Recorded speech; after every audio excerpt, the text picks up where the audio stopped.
अब हम इस बात का विश्लेषण करेंगे कि भारत में लोग नकल करके क्यों पास होना चाहते हैं और फिर रिश्वत के दम पर नौकरियां क्यों लेना चाहते हैं। इस सब के पीछे कारण एक ही है कि लोग परिश्रम नहीं करना चाहते। आपने देखा, नेता आलसी हो चुके हैं, भ्रष्ट हो चुके हैं, कार्यकर्ता भी आलसी हो चुके हैं, भ्रष्ट हो चुके हैं। वो चाहते हैं बिना काम किए सिर्फ सड़क पर बैठकर ही पूरे भारत को बंद कर दें। काम नहीं करना चाहते, परिश्रम से बचना चाहते हैं। यही हाल सब जगह है। ये एक राष्ट्रीय समस्या है।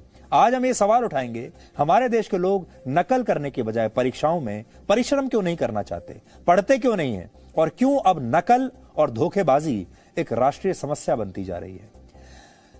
वर्ष 2021 के ग्लोबल इनोवेशन इंडेक्स में भारत 132 देशों में 46वें नंबर पर है। इनोवेशन का मतलब होता है किसी नई चीज की खोज, यानी भारत इस रैंकिंग में बहुत पीछे है। लेकिन नकल करने के मामले में भारत के लोग हर दिन नए नए इनोवेशन कर रहे हैं, खोज कर रहे हैं और नई नई टेक्नोलॉजी अब नकल करने के लिए आ रही है। और अब परीक्षाओं में नकल करवाने के लिए जो नई खोज है वो है ब्लूटूथ लगी हुई चप्पल।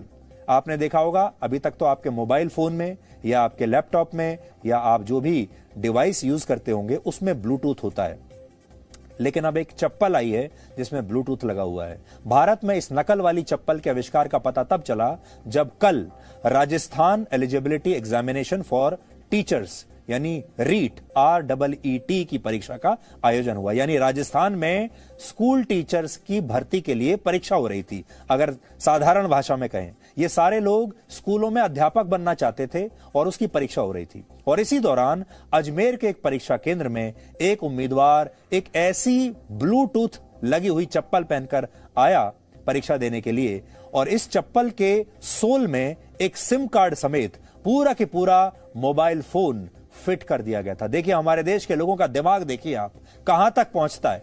इतनी अगर उन्होंने ताकत और दिमाग पढ़ाई में लगा लिया होता तो शायद टॉप कर जाते, लेकिन पढ़ाई करनी नहीं थी, इसलिए पूरा दिमाग नकल में लगा लिया। इस उम्मीदवार ने अपने कानों में एक छोटा सा ब्लूटूथ डिवाइस लगा रखा था जो चप्पल में छिपे इस मोबाइल फोन से कनेक्टेड था, और इसी की मदद से यह उम्मीदवार बाहर खड़े एक व्यक्ति की आवाज सुन रहा था जो क्वेश्चन पेपर हल करने में इसकी मदद कर रहा था। यानी क्वेश्चन पेपर के जो जवाब थे वो फोन पर उसे बता रहा था।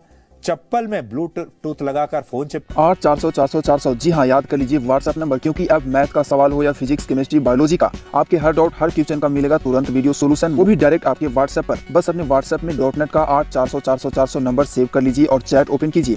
फिर जो आपका डाउट है वो सवाल का फोटो खींचनी है, उसे क्रॉप करना है और 5 सेकंड में आपको वीडियो सोल्यूशन मिल जाएगा। क्लास 6 से 12 IIT, JEE, नीट और CBSE बोर्ड और सभी स्टेट बोर्ड के बच्चों के लिए। तो देर किस बात की, अभी जाइए 8 400 400 400 पर अपना सवाल व्हाट्सएप कीजिए और अपने सभी डाउट को आउट कीजिए। लिंक डिस्क्रिप्शन में है। चिपकाया हुआ था और कान में एक दूसरा हियरिंग डिवाइस लगाया हुआ था। अब सोचिए पकड़ा कैसे गया। पुलिस को इसकी सूचना पहले ही मिल गई और जब इसी आधार पर इस व्यक्ति की गिरफ्तारी हुई तो ब्लूटूथ चप्पल के जरिए नकल कराने का पूरा एक गिरोह पकड़ा गया और यह पूरा के पूरा गिरोह सामने आ गया। इसके साथ ही बीकानेर और सीकर से भी इन ब्लूटूथ स्लीपर्स के जरिए नकल करने वाले और नकल कराने वाले करीब 40 लोगों को गिरफ्तार किया गया है। जिसने ब्लूटूथ का आविष्कार किया होगा, जिस व्यक्ति ने, उसने भी नहीं सोचा होगा कि एक दिन इस टेक्नोलॉजी का इस्तेमाल भारत में परीक्षा में नकल करने के लिए होगा। पुलिस का कहना है कि इन चप्पलों को दिल्ली में तैयार किया जाता है और इन्हें परीक्षा देने वाले उम्मीदवारों ने 6 लाख रुपए देकर खरीदा था। 6 लाख की चप्पल है। अब आप सोचिए कि राजस्थान में शिक्षकों की भर्ती की परीक्षा वो लोग देते हैं जो भविष्य में शिक्षक बनना चाहते हैं, जिन पर छात्रों को पूरी ईमानदारी से पढ़ाने की जिम्मेदारी है और जिनसे उम्मीद की जाती है कि ये छात्रों को नकल करने से रोकेंगे, परिश्रम करना सिखाएंगे। लेकिन क्या ऐसा होगा? ये वो लोग हैं जो टीचर बनने से पहले ही चीटर बन गए। विडंबना है कि अंग्रेजों के इन दोनों शब्दों को थोड़ा सा आगे पीछे करने से टीचर शब्द चीटर बन जाता है और चीटर शब्द टीचर बन जाता है। नकल एक गंभीर मुद्दा है, लेकिन राजस्थान में जो हुआ वो किसी मजाक से कम नहीं।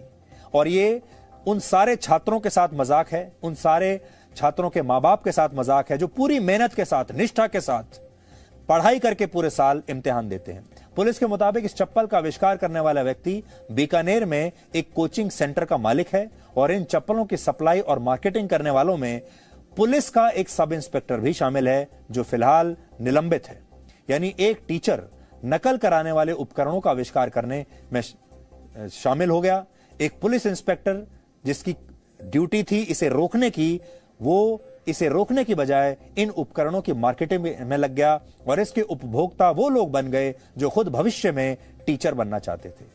हमारे देश में नकल अब एक उद्योग बन चुका है। कुछ लोग नकल करके परीक्षा में पास होना चाहते हैं तो कुछ लोग ईमानदारी से परीक्षा देना चाहते हैं, लेकिन कई बार भाग्य और सिस्टम ईमानदार लोगों का साथ नहीं देता। ऐसा ही इसी परीक्षा में शामिल होने आई एक महिला उम्मीदवार के साथ हुआ। यह महिला सीकर के परीक्षा केंद्र पर 10 मिनट पहले पहुंच गई थी, लेकिन इसे वहां मौजूद गार्ड ने कहा कि वो गलत गेट पर आ गई है, उसे दूसरे गेट से अंदर जाना होगा। दूसरा गेट दूर था, इसलिए यह महिला दूसरे गेट पर प्रवेश के समय से 5 मिनट लेट पहुंची और इसी वजह से इसे अंदर प्रवेश नहीं करने दिया गया। ये उम्मीदवार रोती रही, इसे अंदर जाने देने के लिए लोगों से हाथ जोड़ती रही, लेकिन गेट पर खड़े गार्ड्स माने नहीं। ये भी देखिए।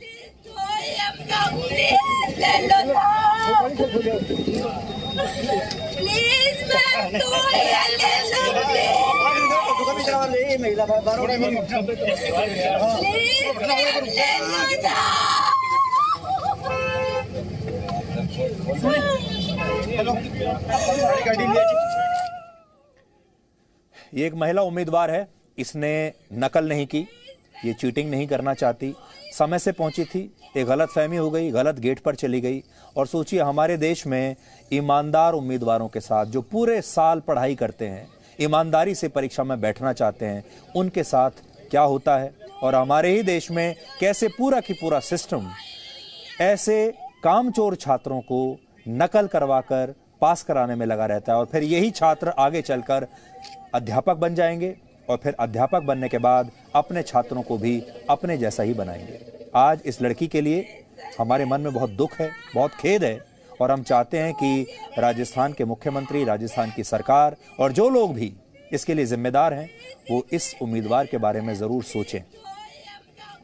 राजस्थान में यह परीक्षा 3 वर्षों के बाद आयोजित की गई थी और इसमें 6 लाख लोग शामिल हुए। 6 लाख लोग वहां ऐसे हैं जो अध्यापक बनना चाहते हैं। इस दौरान पूरे राजस्थान में सुबह 6 बजे से शाम 6 बजे तक इंटरनेट बंद कर दिया गया ताकि छात्र इंटरनेट के जरिए नकल ना कर सकें और कोई पेपर लीक होने की फेक न्यूज ना फैला सकें। इतना ही नहीं, जिन महिला उम्मीदवारों ने लंबी स्लीव्स के, लंबी बाजू के सूट या कुर्तियां पहनी हुई थी या कोई ड्रेस पहनी हुई थी, उनके इन कपड़ों की बाजुओं को कैंची से काट दिया गया और हाथों में पहनी गई चूड़ियां और धागे भी उतरवा दिए गए ताकि नकल ना हो। ये सब कुछ नकल रोकने के लिए किया गया, लेकिन ये पुराने जमाने के तरीके हैं। अब कोई ऐसे नकल करता भी नहीं, अब तो ब्लूटूथ से नकल हो रही है। लेकिन इसके बावजूद नकल करने के ऐसे नए नए तरीके ढूंढ लिए गए कि जेम्स बॉन्ड की फिल्में बनाने वाले भी शर्मा जाएंगे। आपको याद होगा एक जमाने में जब बच्चे ठीक से पढ़ाई नहीं करते थे तो उनकी माएं अक्सर उन्हें चप्पल फेंक कर मारती थी और कहती थी कि तुम तो नकल करके भी पास नहीं हो सकते, लेकिन क्योंकि नकल के लिए भी अकल चाहिए। लेकिन आज के बच्चे कह रहे हैं कि मां नकल के लिए अकल नहीं, सिर्फ ब्लूटूथ वाली चप्पल चाहिए। गंभीर विषय यह है कि भारत के सरकारी स्कूलों में पढ़ाने वाले 30% टीचर्स के पास इसके लिए जरूरी योग्यता और ट्रेनिंग है ही नहीं। राजस्थान में अनट्रेन्ड टीचर्स की संख्या 15% है, फिर भी ये टीचर्स बन गए। और इसे समझने के लिए आप बिहार की वो 6 साल पुरानी तस्वीरें देखिए जिसने भारत को पूरी दुनिया में बदनाम किया था। तब परीक्षा केंद्रों की दीवारों पर चढ़कर छात्रों को नकल की पर्चियां पकड़ाई जा रही थी और ऐसी ही तस्वीरें बिहार से वर्ष 2017 में भी आई थी। देखिए, आप बड़ी स्क्रीन पर देखिए, यह भारत की परीक्षाओं का हाल है। अब सोचने वाली बात यह है कि जो लोग इतना दिमाग लगाकर नकल करने के लिए ऐसे हाईटेक उपकरण बनाते हैं, जो लोग लाखों रुपए देकर इन्हें खरीदते भी हैं, वो अगर थोड़ी सी मेहनत कर लें, पढ़ाई कर लें, तो क्या बिना नकल के पास नहीं हो सकते? लेकिन भारत के लोगों को हर जगह शॉर्टकट चाहिए, परिश्रम में बचना है, परिश्रम से, और लाइन में लगना नहीं है। इसी का नतीजा है कि भारत में परीक्षाएं पास करने के बाद भी लोगों को कभी नौकरियां नहीं मिलती। ये कह देना तो बड़ा आसान है कि भारत में बेरोजगारी बढ़ रही है, लेकिन भारत में ऐसे लोग कहां हैं जिन्हें सही रोजगार दिया जा सके। आंकड़ों के मुताबिक भारत में 53% ग्रेजुएट्स, 80% इंजीनियर्स और 46% MBA स्टूडेंट्स नौकरी के काबिल ही नहीं है। उनके पास डिग्री तो है लेकिन स्किल नहीं है। रिश्वत के दम पर कई बार भारत में अयोग्य लोग नौकरियों में आ जाते हैं और फिर ये लोग भ्रष्टाचार करते हैं और ये सिलसिला ऐसे ही ऐसे पीढ़ी दर पीढ़ी चलता जाता है। वर्ष 2018 में भारत के राष्ट्रपति भवन में माली के पदों पर नियुक्तियां हुई थी। इनमें से करीब 5 लोग ऐसे थे जिन्होंने फर्जी कागजात के दम पर ये नौकरियां हासिल कर ली थी। हालांकि बाद में इन्हें बर्खास्त कर दिया गया। 2 साल पहले गुजरात हाईकोर्ट में चपड़ासी के 1100 पदों के लिए आवेदन मंगाए गए। इसके लिए 1100 पदों के लिए 1,60,000 लोगों ने आवेदन किया और इनमें बड़ी संख्या में ग्रेजुएट्स थे, डॉक्टर्स और पीएचडी धारक भी थे। इसी तरह वर्ष 2018 में उत्तर प्रदेश में चपड़ासी के सिर्फ 62 पदों के लिए 93,000 लोगों ने अप्लाई किया था, जिनमें से 3700 ऐसे थे जिनके पास पीएचडी तक पढ़ाई करने की, जिन्होंने पीएचडी तक पढ़ाई की थी। यानी भारत में कुछ लोग नकल के दम पर टीचर, डॉक्टर और इंजीनियर्स तक बन जाते हैं और कुछ लोगों को उच्च शिक्षा हासिल करने के बाद चपड़ासी की नौकरी भी नसीब नहीं होती। कुल मिलाकर फर्रों पर प्रश्नों के उत्तर लिखकर की जाने वाली नकल अब नए जमाने में ब्लूटूथ और मोबाइल फोन के इस्तेमाल तक पहुंच गई है और यह बात भारत के लोगों की नैतिकता के बारे में बताती है, क्योंकि ये चीटिंग सिर्फ परीक्षाओं तक सीमित नहीं है। लोगों के साथ इंटरनेट के जरिए फ्रॉड करने के मामले में भारत पूरी दुनिया में नाइजीरिया के बाद दूसरे नंबर पर है। इंटरनेट पर फ्रॉड के मामले में, फेक न्यूज फैलाने के मामले में भारत पूरी दुनिया में नंबर 1 पर है। भारत में लोग रिश्तों के साथ भी धोखाधड़ी यानी चीटिंग करने से कभी पीछे नहीं हटते। भारत में 5 लाख लोगों पर किए गए एक सर्वे में 55% पुरुषों ने और 56% महिलाओं ने यह बात मानी कि उन्होंने अपने जीवन साथी के साथ कभी ना कभी चीटिंग की है, यानी उसे भी धोखा दिया है। यानी honesty is the best policy जैसी बातें अब भारत में किताबों से बाहर नहीं निकल पाती और असल जीवन में लोग परीक्षा से लेकर प्रेम तक के मामले में चीटिंग करने को गलत नहीं मानते। जीवन में चाहे आपको परीक्षा देनी हो या प्रेम के रास्ते पर आगे बढ़ना हो, आपको हर जगह परिश्रम करना ही पड़ता है और परिश्रम करना ही चाहिए।